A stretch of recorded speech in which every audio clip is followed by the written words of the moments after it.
മുൻപൊക്കെ ഞാൻ കഴിക്കാൻ താല്പര്യം കാണിക്കാത്ത ഒരു കേക്കിൽ പെട്ടതായിരുന്നു കേട്ടോ ചോക്ലേറ്റ് കേക്ക് എന്ന് പറയുന്നത്. എനിക്ക് എന്തോ ചോക്ലേറ്റുകളൊക്കെ ഇഷ്ടമാണ്, എന്നാൽ ചോക്ലേറ്റ് കേക്ക് വലിയ ഇഷ്ടമല്ല. അതേപോലെ തന്നെ എൻ്റെ കസ്റ്റമേഴ്സിലും അതുപോലെ ഫാമിലിയിലൊക്കെ ചോക്ലേറ്റ് കേക്കിനോട് വലിയ താല്പര്യം കാണിക്കാത്ത ആൾക്കാരുണ്ട് കേട്ടോ. അപ്പോൾ എന്താന്ന് വെച്ചിട്ടുണ്ടെങ്കിൽ പ്രത്യേകിച്ച് റീസൺ ഒന്നുമില്ല, എന്നാലും ചോക്ലേറ്റ് കേക്കിനോട് വലിയ താല്പര്യമില്ല. അതുകൊണ്ട് തന്നെ അതിന്റെ ടേസ്റ്റ് എന്താന്ന് പോലും നോക്കാതെ നമ്മൾ വലിയ ടേസ്റ്റ് ഇല്ലാത്ത കേക്കാവുന്ന ഇങ്ങനെ സ്വയം വിലയിരുത്താറില്ലേ. അങ്ങനെ തന്നെയാണ് ഞാനും ചോക്ലേറ്റ് കേക്കിനെ കുറിച്ച് വിലയിരുത്തിയിട്ടുണ്ടായിരുന്നത്.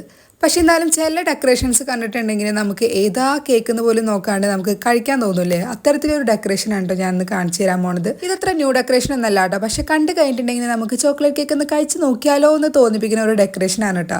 കാരണം ഇതുപോലത്തെ ഡെക്കറേഷൻസ് കണ്ടിട്ടാണ് ഞാനും ചോക്ലേറ്റ് കേക്ക് കഴിക്കാൻ തുടങ്ങിയിട്ടുള്ളത്.